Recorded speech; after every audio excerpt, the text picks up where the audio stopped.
putting on all that weight back on, have you been sort of the same weight, or? Since I put all that weight back on, my weight's dropped a little bit. Mm-hmm. I was like 185, 186, Mm-hmm. and then it's dropped down to about 180. And you've just sort of been 180 even for a while? And I've been 175 to 180 ever since, pretty consistently. Cool. My dietary intake has plummeted, though. Yeah. I often eat like a smoothie and a salad and a green juice, and that's it. For one whole day? For a whole day. And are you taking just as many supplements, or? No, I try to take stuff. I'm busy now. I'm a lot busier, and it just... Cool. It just doesn't happen. What I find the most interesting, though, is that although my weight is 175, when I was in university, heavy into creatine, which my body responded very quickly to. Mm-hmm. I can bench an extra 40, 50 pounds now than when I was 20 pounds heavier. Oh, okay, so you find yourself you're stronger. Significantly stronger in all exercises. Nice. And quite a bit lighter. So, how heavy do you lift compared to sort of a typical bodybuilding routine? And how many reps and sets do you do? Or how often has it changed, or do you change it up much? I have to change it up a lot or I get totally bored. Right. I love dumbbells. They're so dumb, but I love them. I always have ever since I got into weightlifting. It was a lot of fun, just the pure brute strength of it. Right. There's no point of it, but just fun. The endorphin release.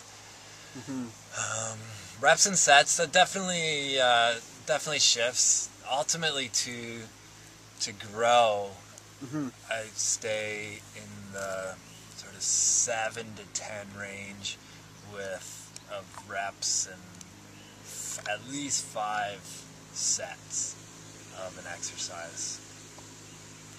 To get stronger, it seems like the low reps, right. like 3, 4, 5, and long rests. Mm-hmm. But that's where I get bored at the gym, is the long rests. And recently I've just been supersetting and giant setting everything. Right, and that helps actually maintain muscle mass? That helps maintain, and I have been still getting stronger through that. Mm-hmm. My biggest issue is consistency right now, because I am so busy. Mm-hmm. If I can get to the gym 5 times in a week, a few weeks in a row, everything's creeping up fast. Yeah, I mean, you're building this amazing raw chocolate business, and we'll have you back for another interview about that. But just to remind everyone, you can check out mbchocolate.ca, and you'll see the amazing new project that Mark and Bridget are coming out with. Yeah, it should be launched in health food stores soon. Awesome. Across Canada and then eventually into the United States, right? That's the plan. Nice. So how many days a week do you work out? Or how many days a week were you working out when you built a lot of muscle, and how many roughly now? I've always aimed for 6. Yeah. The reality of it, then I would at least hit 5 probably every week. Now it's anywhere between 2 and 7. It's kind of, I get there every morning. Usually, if I can get there in the morning, it'll happen. If I push it to the afternoon, there's a good chance it's not going to happen. Mm-hmm. So I do my best to get there every morning. Sometimes I trick myself into thinking I'm going to be there in the afternoon, and then it just doesn't happen. Oh yeah, I know what you mean. Yeah, so that's trying to get there first thing, get it done with. Cool. So it's habitual. The better of a habit you can create, the more consistent you can make it. Yeah, I think the real keys are consistency, goal setting, so that you know what you're trying to get to. There's certain plateaus that you want to hit, or you'll get there. Nice. And yeah, those are big. Who was it? I think it was Wade Lightheart who stressed so much about living like an infant. Living like an infant. Yeah. Basically, you eat, you sleep, and you have intense periods of working out. Right. The more you can eat, the more you can sleep, and the harder you work, the more you'll grow. Right. That's to be at the maximum anabolic. Yeah. Cool. So when you're at the gym, do you aim to be done in a certain amount of time, or do you have like a maximum amount of time you're willing to stay in there for? No. No. It's, usually I have somewhere to go and a million things that I want to do. Yeah. So I like to get in and out fairly fast, and then it doesn't seem daunting. Like, oh, I got to go spend 3 hours in the gym. Right. I think you can be productive with your time and in and out in an hour. An hour. You can totally blast your muscles in an hour. And, cool. And I'm assuming you work like on one sort of area of the body at once. Like, what does a typical week look like for you if you break it down into different days? That's what I play with a lot, different combinations in different groups. There's so many different possibilities. I love a chest and tricep workout.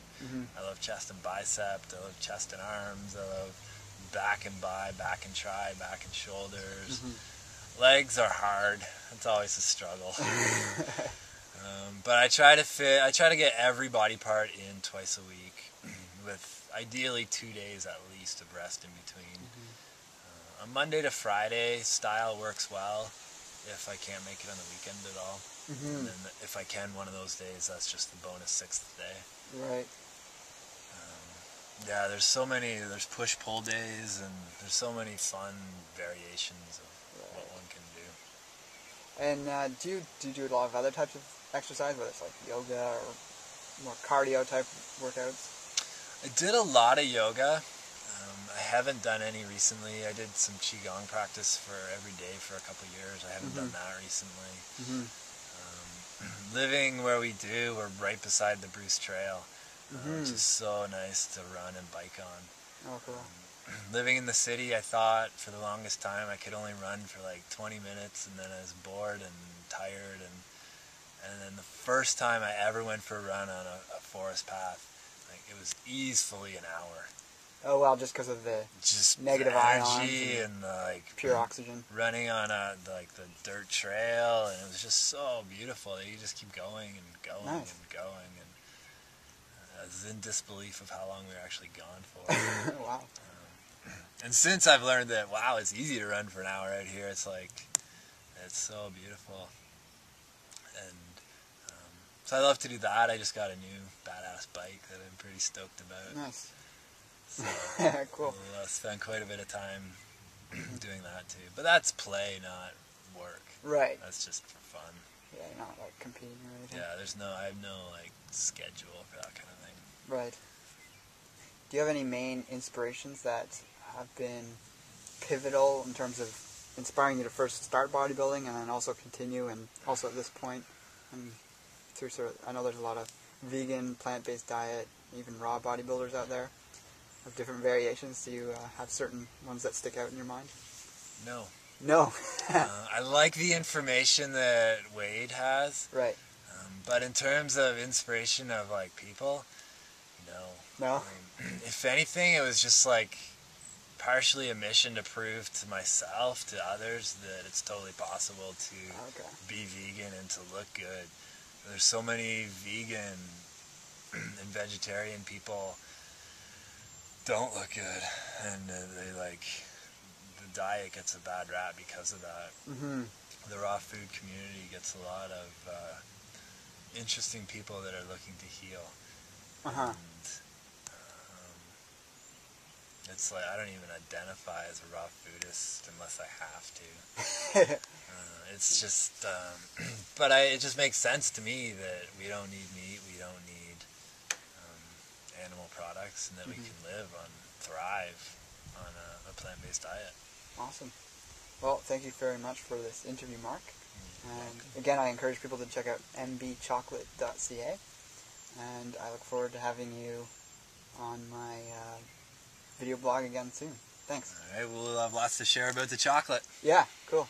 And there you have it. That's the interview with Mark Handy. And again, his website's mbchocolate.ca. You can find a link below as this video if you're watching on YouTube, as well as other links to related sites and things like that that talk about some of the things that Mark was talking about. And you can also leave comments below. I'll talk to you later, and remember to embrace life without limits.